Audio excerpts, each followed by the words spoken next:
Bonjour à tous, c'est Nicolas. Bon, aujourd'hui, journée pas terrible. Je crois que le mieux, c'est de vous montrer. À tout de suite.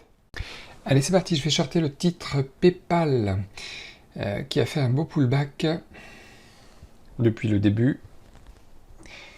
Je vais le shorter ici. Le stop ici. Il a vraiment fait une accélération baissière. Ensuite, il est remonté au niveau des 108. Il est redescendu. Et là, je pense que les vendeurs vont reprendre la main. Voilà, exécuter. On va attendre un petit peu. Les indices à droite sont baissiers. Donc tout est plutôt joli, on va dire. Tout est plutôt convergent, tout est plutôt intéressant. Il faut juste que ça casse, que ça accélère. Vous voyez le tableau, le carnet d'ordre. Là, il n'y a que des vendeurs à droite. Il n'y a pas d'acheteurs sur la gauche, sur la colonne de gauche. On se retrouve quelques secondes plus tard. PayPal a du mal à casser ses plus bas. Alors que tous les autres titres que je surveille en même temps, ils faisaient à peu près tous des configurations identiques. Ça m'agace de les avoir un peu ratés. Ils sont tous bien partis, sauf PayPal, c'est pas de chance, dans le même secteur en plus de la technologie.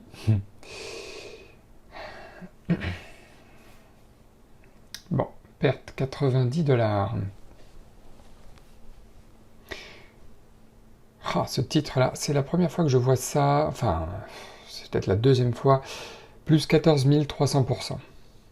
En fait, il était à 0,15 centimes, ce titre, il est passé à 18,70 $. Donc il a grimpé de plus 14 000%. Incroyable. Mais ce qui est étonnant, c'est que d'habitude, il a plus de 100 millions de titres échangés par jour. Et là, il n'est qu'à 600 000. C'est incroyable. Il n'en a pas fait beaucoup.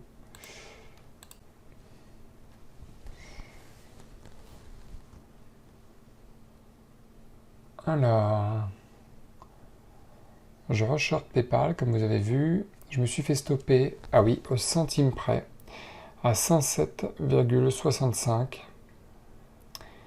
À 107,65 pile poil.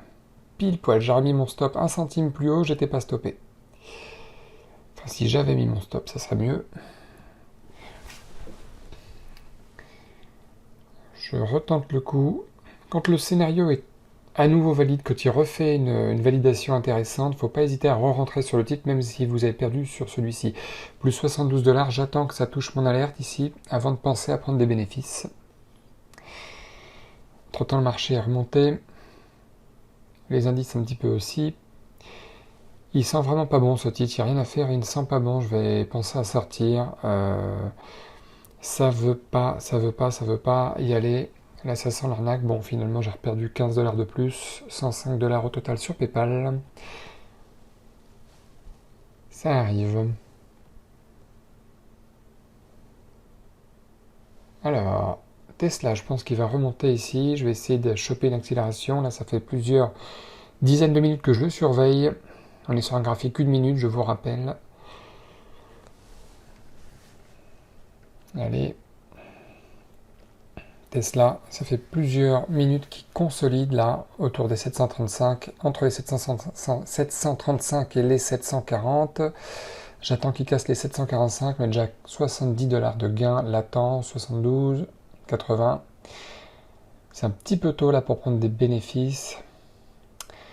J'aimerais bien que ça casse un peu plus violemment là, Tesla. Les indices se retournent en plus, c'est super, mais s'il fait un pullback, il faudra que je sorte parce que il est très hésitant par rapport à d'habitude Tesla. Donc là, c'est vraiment un petit scalp, mais il n'y a rien à faire. Là, c'est pas le jour aujourd'hui.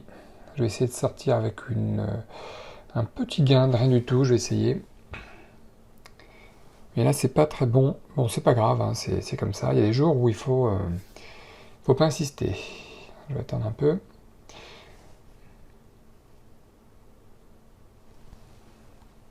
En ce 15 avril 2020, là, c'est pas une journée. C'est plutôt une journée vraiment. Il n'y a pas grand chose de spécial, hein, je vais vous dire là. Ça arrive. Les indices prennent pas vraiment la direction. Ils n'arrivent pas à trouver leur direction, ils n'arrivent pas à savoir où ils vont. Bon, je suis sorti avec un peu mieux que prévu, un peu mieux que 0, 44 $. Ce qui m'agace un peu dans cette journée, c'est que j'ai raté quelques beaux titres que j'aurais pu prendre pendant les 15 premières minutes. Bon, pas grand chose à dire, il est 16h08, 40 minutes après l'ouverture. Journée un peu molle. Je vais vous montrer après. 61 $, toujours sur le même compte réel. 61 $ de perte. C'est pas grave. Vous voyez, bon, pour récapituler, PayPal est vraiment en range. Vous voyez, j'aurais beau rester sur le titre encore quelques dizaines de minutes. Il fait rien, là, on est encore un quart d'heure plus tard. Facebook, voilà. Alors là, vous voyez, je vous laisse deviner où j'aurais pu le shorter. Je le surveillais et tout. Pareil pour Caterpillar, très beau point de short avec un beau potentiel. Pareil pour le titre Mu, voilà, là aussi. Et j'ai choisi le mauvais cheval. J'aurais pu prendre 2-3 trades en même temps, mais j'aime pas trop ça. Voilà, même Boeing, là, il était assez joli, mais Boeing un peu plus volatile, là.